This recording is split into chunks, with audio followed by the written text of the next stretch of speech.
15 अलीगढ़ मुस्लिम विश्वविद्यालय में मौजूद कर्मचारियों को प्रशासन के द्वारा निकाल दिया, यानी कि एएमयू प्रशासन के द्वारा उन्हें निकाल दिया गया। तमाम वो लोग मेरे साथ मौजूद हैं, बातचीत करेंगे आखिर क्या वजह अचानक 15 यूनिवर्सिटी में काम करने वाले कर्मचारियों को निकाल दिया गया। शुरुआत करेंगे, क्या नाम है आपका? मोहम्मद मोइन। क्यों निकाला गया है, क्या वजह सामने आ रही है? ये वजह तो हमारे समझ में आ नहीं रही है। पैसा है, सब कुछ है, उसके बाद भी जो कह रहे हैं कि हम आपको सैलरी नहीं दे सकते। अब ये तो वही जानते हैं अंदर वाले कि उनका क्या मसला है, उनके क्या दिमाग में चल रहा है उनके। हमारे तो 14-15 साल हो गए हैं हम लोगों को यहाँ पे नौकरी करते हुए। हमारी तो आधी ज़िंदगी यहाँ पे निकल गई। अब आगे क्या करें? ना तो कोई जॉब दे रहा है हमें, ना कोई इतना पैसा है हमारे पास कि हम कोई और काम कर सकें। कहाँ पर तैनात थे आप? मैं हेल्थ ऑफिस में था। हेल्थ हाँ, ऑफिस? यूनिवर्सिटी हेल्थ ऑफिस में, वहाँ पे हम थे। तो ड्राइवर हूँ मैं। और अब कोई मसला समझ में ही नहीं आ रहा है, ना कोई जवाब दे रहे हैं सही से। जिससे पूछो कि हाँ हो रहा है, ना तो क्लियर कोई बात कट निकल के आ रही है कि हमारा क्या करना है क्या नहीं करना। अब इतना हमारा टाइम बर्बाद हो चुका है कि हम आगे कुछ करने के लिए भी नहीं रहे हैं, तो कोई नौकरी नहीं देगा इस चीज़ पर हमें। कैसे पता चला आपको निकाल दिया? नोटिस दिया था हमको। हाँ, नोटिस दिया कि हम आपको तनख्वाह नहीं दे पाएंगे। उसके बाद हमारे साइन वाइन करवाना बंद कर दिए। और आगे से जब से हम घूम रहे हैं, जाते हैं ऑफिस, ना साइन होते हैं, ना कुछ होते हैं, ना कोई काम ले रहे हैं हमसे, ना कोई जवाब देते हैं हमको। अचानक ऐसे नौकरी से निकाला गया है तो किस तरह से देखेंगे, क्योंकि किसी को नौकरी से निकालने से पहले एक नोटिस वगैरह जारी होता है, क्या आप लोगों को नोटिस मिला था? सिर्फ एक नोटिस 22 जून को मिला था, जो कि हमें दिया गया था। उसमें फंड का हवाला दिया था कि फंड ना होने की वजह से आपको सैलरी से डिसकंटिन्यू करा जाता है। लेकिन पैसा है, सारी चीज़ें, आश्वासन भी दे रहे हैं, हमसे कह भी रहे हैं लगातार कि नहीं हम कर रहे हैं, लगे हुए हैं। लेकिन टाइम लगातार हमारा बीतता जा रहा है और हम लगातार, हर शख्स, जितने भी 15 लोग जुड़े हुए हैं, सारे के सारे डिप्रेशन में ही आते जा रहे हैं। हर आदमी एक परेशानी में है, कोई ऐसा नहीं है। और सिर्फ और सिर्फ फंड की कमी बताई जा रही है। फंड का कोई भी ऐसा इशू नहीं है कहीं भी पूरी यूनिवर्सिटी में। क्या हम 15 लोगों को एडजस्ट नहीं किया जा सकता? बिल्कुल किया जा सकता है, लेकिन इनकी नीति में और नियत में दोनों में फ़र्क नज़र आ रहा है, खोट नज़र आ रही है हमें। सिर्फ इसके अलावा कोई नज़र नहीं आ रहा। क्यों हटाया गया, क्या कारण है, ये बेहतर यही लोग जानते हैं। लेकिन हमें फ़िलहाल हटा दिया गया, हमें इतना पता है, जिसकी वजह से हम लोग बहुत ज़्यादा परेशान हैं। कैसे परिवार का पालन पोषण करेंगे? अचानक निकाल देना, कैसे घर चला पाएंगे? सर, घर चलाना बड़ा मुश्किल चल रहा है। प्राइवेट नौकरी मिलेंगी नहीं, सरकारी से निकाल दिया गया। इस उम्मीद में थे कि सरकार की मतलब नौकरी हो जाएगी हमारी। डेली वेजरी में मेरे को 6.5 साल हो गए। वो अचानक मतलब उन्होंने नोटिस पकड़ा दिया कि फंड क्राइसिस है। फंड अवेलेबल है डिपार्टमेंट पे, लेकिन उसमें जो एक वो होती है हमारी, क्या नाम है, रजिस्ट्रेशन फीस आती है, जो यूजीसी ने मतलब वो बंद कर दी। लेकिन हमारा जो है उसमें भी हेड है, जो है हमारा मतलब लॉजिंग चार्जिंग भी है, उसमें हम प्लस हैं। एक हेड बंद किया गवर्नमेंट ने, तो और तो हेड हैं। या यूनिवर्सिटी से अप्रूवल मिलता है, हमारा एक्सटेंशन मिलता है, तो यूनिवर्सिटी को देखना चाहिए, ये एडमिनिस्ट्रेशन को देखना चाहिए। अब क्या करेंगे सर? हार्ट पेशेंट हैं, कल को हार्ट अटैक ही आ जाएगा। अच्छा, आप हार्ट पेशेंट हैं? Yes sir.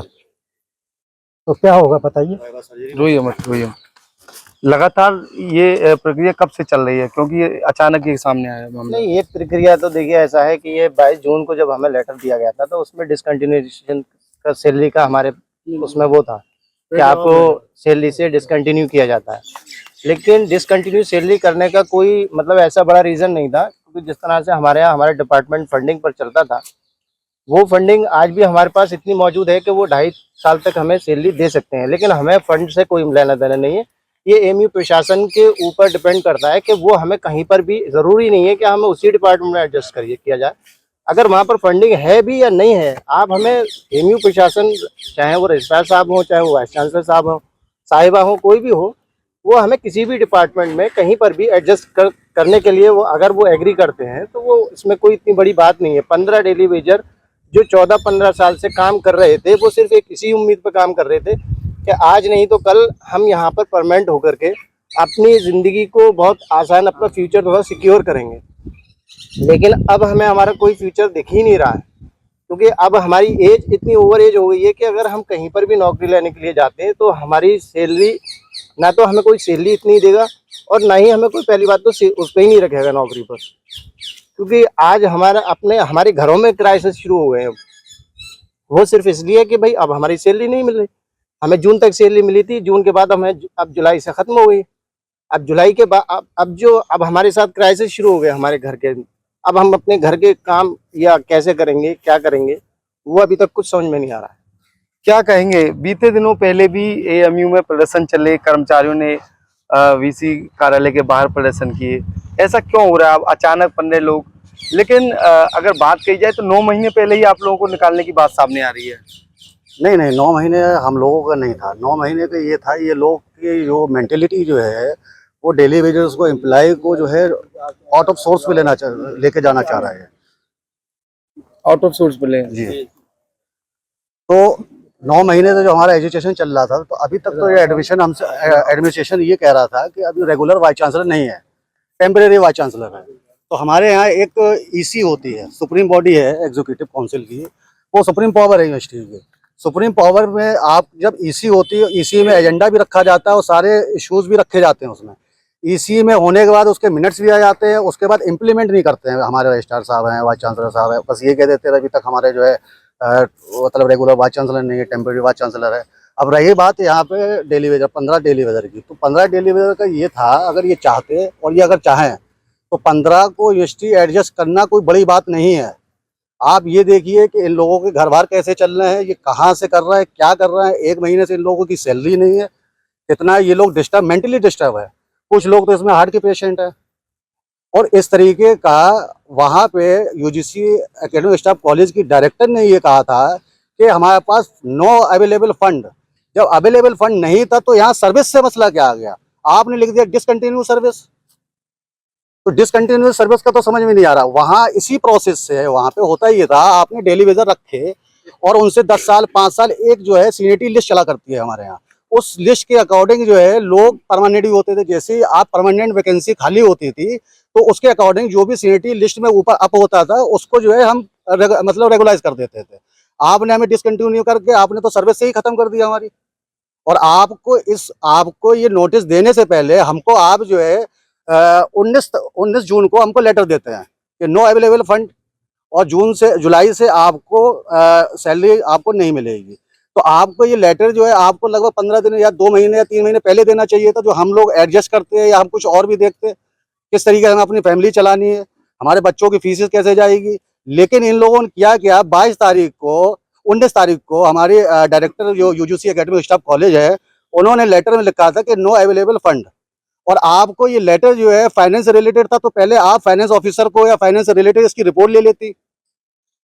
ये ना करके आपने रजिस्ट्रार साहब को भेजा। रजिस्ट्रार साहब से इससे रिलेटेड था ही नहीं मसला, ये फाइनेंस से रिलेटेड मसला था, तो इनको फाइनेंस में भेजना चाहिए था। उसके बाद होता ये है, ये 30 तारीख तक जो हमारी एकेडमिक स्टाफ कॉलेज की डायरेक्टर कहती हैं कि हम इनको 30 तारीख तक सैलरी देंगे। तो ऐसी क्या जल्दबाजी थी वाइस चांसलर मैम को? ऐसा किन लोगों ने उनको मिसगाइड किया कि आपने 22 तारीख को ही हमारा जो है डिसकंटिन्यू का लेटर निकाल दिया? तो इसका मतलब जो है ये माहौल खराब करना चाहते हैं यूनिवर्सिटी का, और जो है ये चाहते हैं ये इसी तरीके से चीजें हो, ये स्मूथली यूनिवर्सिटी नहीं चलने देना चाहते हैं। कुछ लोग हैं मिसगाइड करते हैं। मैम को भी चाहिए था पहले आप उसके लिए आप जो है रिव्यू करा लेती, उस चीज़ पे आप देख लेती, आप एक जो है फाइनेंशियल रिपोर्ट मंगा लेती, अवेलेबल रुपया पैसा है उसमें, हेड में नहीं है। तब के जो फाइनेंशियल ईयर का पैसा आता है 60 लाख रुपए वहाँ पे हमारा हेड आता है, तो 60 लाख में पिछले साल का जो है आप 40 लाख रुपये से बचा हुआ है उसमें। जब आप फाइनेंशियल ईयर का पैसा नहीं खर्च कर पाती हैं और इस बार जो है आप 60 लाख रुपए अभी और हमारा सेंक्शन हो गई है ग्रांट, तो जाके 84 लाख रुपीज हमारा available in fund our account UGC academic staff college, but no examine file, no finance report, but discontinue service. बस मेरा कहने का मतलब यही है, मैम को मिसगाइड किया गया है। मैम इसको जो है रिव्यू कराएं, इसको पूरे मैटर को इसको हम लोगों को डिज्वाइन कराएं। क्या कहेंगे, लगातार ये तस्वीरें सामने आ रही हैं, अचानक ये सारी चीजें हुई हैं, तो कौन जिम्मेदार है? देखिए जिम्मेदार क्या, थोड़ा सा ये जो चीज़ें हैं एडमिनिस्ट्रेशन को अगर सॉफ्ट कॉर्नर थोड़ा लेते तो ऐसा नहीं है, चीज़ें सुलझ सकती हैं। इतनी बड़ी यूनिवर्सिटी में 15 लोगों को एडजस्ट करना कोई बड़ी बात नहीं है। दूसरा ये है कि आप कहीं भी किसी ऑफिस में जाइए, हर जगह स्टाफ की कमी है। ऑलरेडी जिन लोगों पर इतना वर्कलोड है, कुछ लोग ऐसे हैं कि 2 जगह जो कि काम करते हैं। खैर, लेकिन मेरी रिक्वेस्ट बस यही है, देखिए कि हम लोगों को 1 साल का एक्सटेंशन 2025 31 मार्च तक का इन लोगों ने दे रखा था फंड के अवेलेबल रिपोर्ट के हिसाब से। बस मेरा ये मकसद है कि भाई इस बात को समझते हुए कि जब फंड अवेलेबल था और आपने एक्सटेंशन दिया हमें 31 मार्च 2025 तक, तो कुछ फंड देकर ही तो दिया होगा। तो उसके हिसाब से क्या करेंगे वो आगे? कम से कम भाई उसको आप 31 मार्च 2025 तक तो कंटिन्यू करते। अब क्या मतलब है कि आपने एक्सटेंशन तो दे दिया किसी को 1 साल का, और आप कह रहे हैं कि साहब पैसा नहीं है जून में ही, तो फिर आपने एक्सटेंशन क्यों दिया? तो इस तरह से चीज़ों को क्या हासिल है उलझाने से।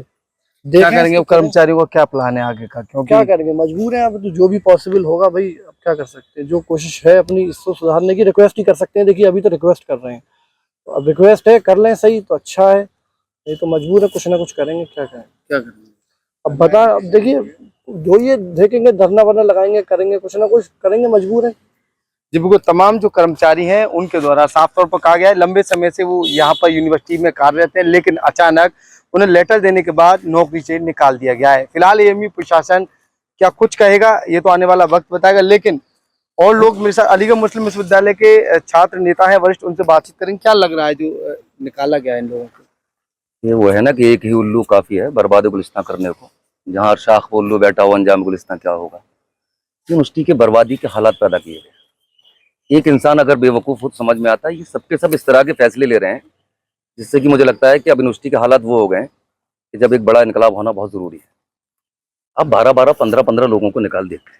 उनमें एक वो भी शामिल है जिस लड़की को आपने इस बेस पर जॉब दी कि उसके हस्बैंड का इंतकाल हो गया, और आप ये साबित करते हैं कि जब हस्बैंड का इंतकाल हो गया उसे जॉब मिली। अब आपने उससे कह दिया कि अब अपने घर जाकर बैठिए, वो कर दिया जाता है, आपको कंटिन्यू कर दिया जाता है। क्या है, आंखों की शर्म खत्म हो गई है लोगों को। इतनी बड़ी यूनिवर्सिटी है जहाँ पर आप बहुत सारी जॉब्स नई निकालते हैं, आप उन लोगों को जो पहले से यहाँ पर जॉब कर रहे हैं आप उन्हें कहीं एडजस्ट नहीं कर सकते। लेकिन क्या है कि अना बीच में आ रही है, अपने आकाओं को खुश करना है। कितने फंड नहीं है जहाँ पर जांच के नाम पर आप मेडिकल जाइए, हर जांच के पैसे लिए जाते हैं। एक वक्त वो था कि जब जो है सारी जांचें फ्री हुआ करती थी। आज गरीब यहाँ पर इलाज नहीं कर सकता। क्या है ये, कहाँ जा रहा है ये फंड? आप उस फंड में एडजस्ट करिए। मेडिकल में जो और जगह हैं उन पर 15 लोगों को भेज दीजिए। हर एक डिपार्टमेंट में 50 लोग 40 लोग होते हैं, इतने बड़े बड़े डिपार्टमेंट है हमारे यहाँ। 15 लोग एडजस्ट नहीं हो सकते आपसे। लेकिन क्या है कि लड़के भी खामोश हैं। स्टूडेंट जो है वो तमाशा देख रहा है कि एम्प्लॉय के ऊपर गाज गिर रही है, एम्प्लॉय ये तमाशा देख रहा है कि स्टूडेंट को परेशान किया जा रहा है। अगर ये होगा तो यही होना है कि बड़े शौक से मेरा घर जला, कोई आज तुझ पर आएगी। ये ज़बान किसी ने खरीद ली, ये कलम किसी का गुलाम है। बहुत जल्दी इनकलाब होगा अगर ये इन्होंने अपने हालात नहीं सुधारे, इन लोगों को वापस नहीं लिया, तो मुझे लगता है कि आने वाले वक्त में यूनिवर्सिटी के हालातों को लोग संभाल नहीं पाएंगे। क्योंकि जुल्म की जो हांडी होती है ना, बहुत दिन तक नहीं चढ़ती है। आप किसी का भी कमरा सील कर देंगे उठा के। 12 साल पहले, 15 साल पहले ईसी और एसी की आप मीटिंग करा रहे हैं, इम्प्लीमेंट करने में आप 12 साल 15 साल लगा रहे हैं। क्या है ये? आप जब चाहेंगे जब किसी जिनको बाहर निकालेंगे, जब चाहेंगे जब अंदर कर देंगे। तमाशा बना कर रख दिया इन्होंने यूनिवर्सिटी का। और मुझे लगता है कि वो दौर बहुत जल्दी आने वाला है। यूनिवर्सिटी खुलने के बाद सड़क पर एहतजाज होगा, इनके ऑफिसों में ताले डाल दिए जाएंगे अगर इन्होंने अपने हालात को नहीं सुधारा। जी बिल्कुल, ये बताइए जैसे आपकी नौकरी कब लगी थी और किस बेस पर आपको नौकरी दी हुई थी? मेरे हस्बैंड की जगह पर हूँ मैं। 2019 में 18 में मेरी शादी हुई थी, 18 में मेरे हस्बैंड एक्सपायर हो गए थे, तो मुझे 19 में नौकरी दी गई थी। मुझे 5 साल हो गए काम करते। परमानेंट था आपके हस्बैंड? नहीं, परमानेंट नहीं था, डेली बेसिस। तो आपको जो रखा गया था आपके हस्बैंड की जगह पर रखा गया था, जी। अचानक निकाल दिया है तो क्या कहेंगे? क्या कहेंगे, अब बस रिक्वेस्ट करेंगे वीसी मैडम से साहब से कि बस हमको कंटिन्यू कर दिया जाए, डिसकंटिन्यू कर दिया जाए। जी बिल्कुल, तमाम जो कर्मचारी हैं उनके द्वारा लगातार मांग की जा रही है, जिस तरह से उन्हें निकाला गया है। क्या कहेंगे, आप स्टूडेंट हैं, क्या कहेंगे इसको लेकर? जितने भी लोगों के साथ में ज्यादती इस कैंपस में हो रही है वो बहुत ही शर्मनाक है। और मैं सबसे पहले ये कहूंगा कि नई वाइस चांसलर नए एडमिनिस्ट्रेशन के साथ में यूनिवर्सिटी में दाखिल हुई हैं, तो उन्हें कुछ अच्छे फैसले लेने चाहिए। गुज़िश्ता वाइस चांसलर जो गुजरे हुए हैं जनाब तारिक मंसूर साहब, उन्होंने ये फैसला नहीं लिया था, लेकिन इनके आते ही इनकी नौकरियां चली गई। और आज इनका घर कैसे पल रहा है, बच्चे कैसे पल रहे हैं, कोई किस किस हालात से गुजर रहा है। और वैसे भी बेसिक आप देखें बाहर निकल के तो वैसे भी अनएम्प्लॉयमेंट इंडिया में इतना है, लेकिन जो लोग नौकरी पा चुके हैं उसके बावजूद भी उनको नौकरियों से निकाला जा रहा है। तो ये मतलब नाजेबा हरकत है। दूसरी बात ये है कि इनको जो निकाला गया है वो किसी ना किसी के शेवा या फिर इशारे पर निकाला है। 15 लोगों के साथ या 20 लोगों के साथ या तमाम लोगों के साथ जो खिलवाड़ हो रहा है वो बहुत ज्यादा शर्मनाक है। और सबसे आखिरी बात यह है कि इस यूनिवर्सिटी के फैसले अब रजिस्ट्रार ऑफिस में और वाइस चांसलर लॉज में या वाइस चांसलर दफ्तर में नहीं होते हैं, इसके फैसले नागपुर में होते हैं। जब से आरएसएस की विंग और ये तमाम पॉलिटिकल ऑर्गेनाइजेशंस कैंपस में दाखिल हो गई, तब से इस कैंपस के हालात बहुत बुरे होने लगे। अभी वहां से कोई अपना लेटर लिखवा करके इस कैंपस में नौकरी लेना चाहे तो ना उसकी एजुकेशन देखी जाएगी, ना उसका क्राइटेरिया देखा जाएगा, ना बजट बीच में आएगा, उसको फौरन अपॉइंट कर दिया जाएगा। और ये अपॉइंटमेंट बेसिक से लेकर प्रोफेसर्स तक होते हैं। हमें तमाम ऐसे लोगों के नाम मालूम है जिनको ना तो एप्लीकेशन लिखना आता है लेकिन बेहतरीन मुलाजिम बने हुए हैं इस कैंपस के अंदर, तो उन्हें शर्म आनी चाहिए। और मैं रजिस्ट्रार के हवाले से ये कहूंगा, रजिस्ट्रार साहब से जितनी भी मेरी मुलाकात हुई उन्होंने ईमानदारी का बड़ा ढोल पीटा कि मैं बहुत ईमानदार हूँ। अगर रजिस्ट्रार साहब वाकई तन ईमानदार हैं तो इनके साथ में जो जाती हो रही है, ये लोग आज बिल्कुल सड़क पे खड़े हुए हैं अपने बीवी बच्चों को लेकर के, या इन लोगों की शादियां नहीं हुई अपने माँ बाप को लेकर के, उन रजिस्ट्रार साहब को इनके साथ में इंसाफ करना चाहिए। हम ये नहीं कह रहे कि किसी को इलीगल को आप नौकरी दे दें, ये सब साफ शफाफ किरदार के लोग हैं, ईमानदार लोग हैं, इनके काम में कोई कमी पाई गई हो तो उस पर एक्शन लिया जाए। हम रजिस्ट्रार साहब के साथ हैं, लेकिन सिर्फ ये कह देना कि हमारे पास में फंड नहीं है, हमारे पास में पैसा नहीं है, 2-2 लाख रुपए सैलरी उठा रहे हैं यहाँ के प्रोफेसर हजरात, उन्हें शर्म नहीं आती।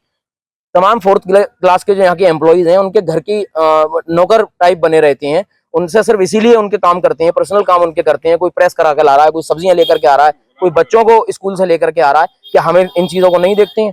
स्टूडेंट यूनिटी भी इन चीजों को देखती है। स्टूडेंट यूनियन के इलेक्शन आने के बाद में इंशाल्लाह ये डिमांड भी रखी जाएंगी, लेकिन हम यहाँ पर स्टूडेंट यूनियन की डिमांड नहीं कर रहे हैं, हम इनकी डिमांड कर रहे हैं। अगर इन हालातों को कैंपस ने सही नहीं किया तो स्टूडेंट की नजरों में सब चीजें हैं, और अगर ये लोग धरने पर बैठ गए खुदा न खास्ता और इन्होंने कोई बड़ा स्टेप ले लिया तो तलबा बिरादरी 1 से लेकर 30,000 लड़का तक इनके साथ मौजूद है।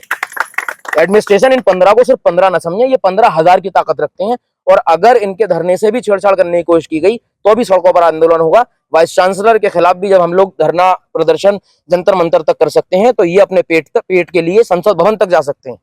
जी बिल्कुल, तमाम जो छात्र हैं अब वो भी इन लोगों के साथ उतरते हुए नजर आ रहे हैं। सभी छात्रों का ये कहना है इनको ये साथ ज्यादती हुई है, इनको नौकरी पर दोबारा रखना चाहिए। अब देखना होगा एएमयू कर्मचारियों को लेकर एएमयू प्रशासन कोई बड़ा कदम उठाएगा या फिर नहीं। ABP live, Khalid Ansari, Aligarh.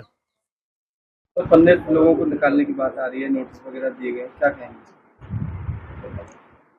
देखिए ऐसा है, जहाँ तक कि हमारी जानकारी है यूनिवर्सिटी ने अब तक के किसी भी अपने मुलाजिम को निकाला नहीं है। मेरे ख्याल से ये कहना गलत है कि यूनिवर्सिटी ने किसी अपने मुलाजिम को निकाल दिया है।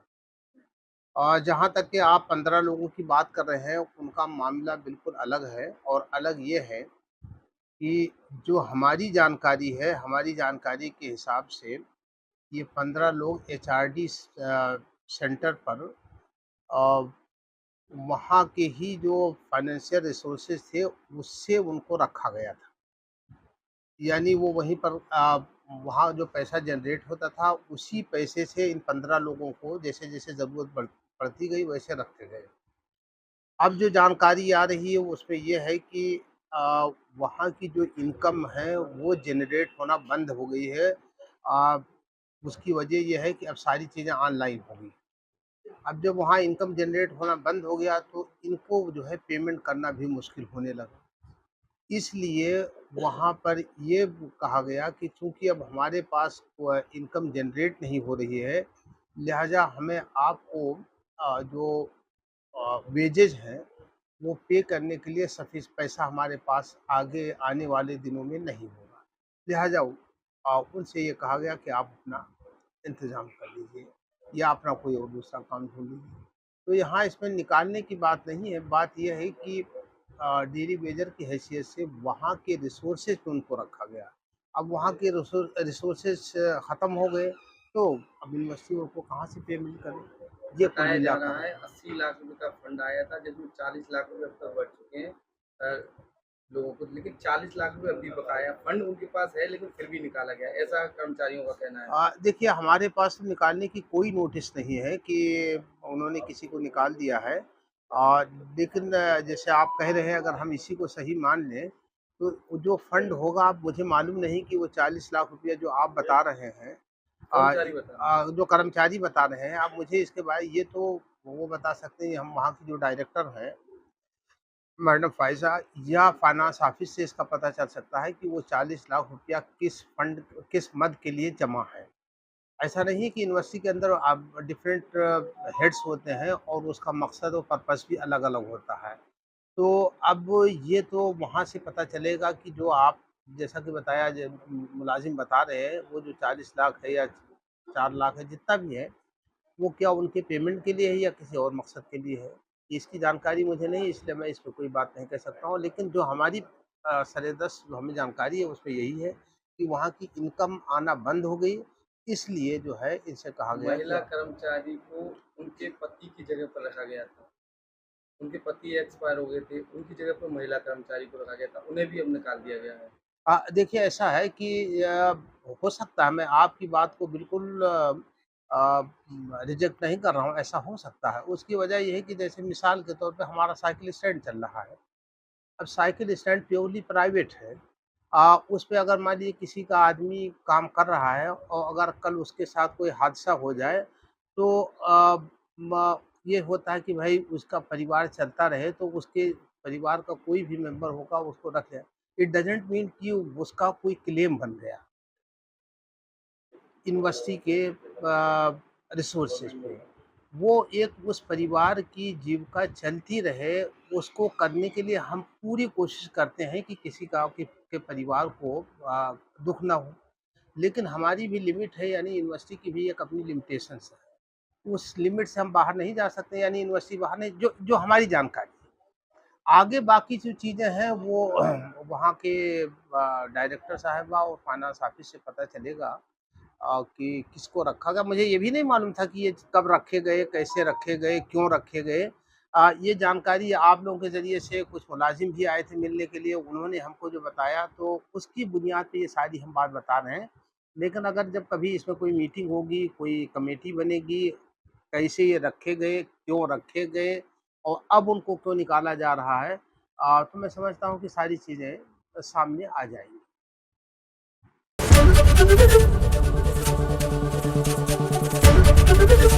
एबीपी गंगा, खबर आपकी, जुबान आपकी।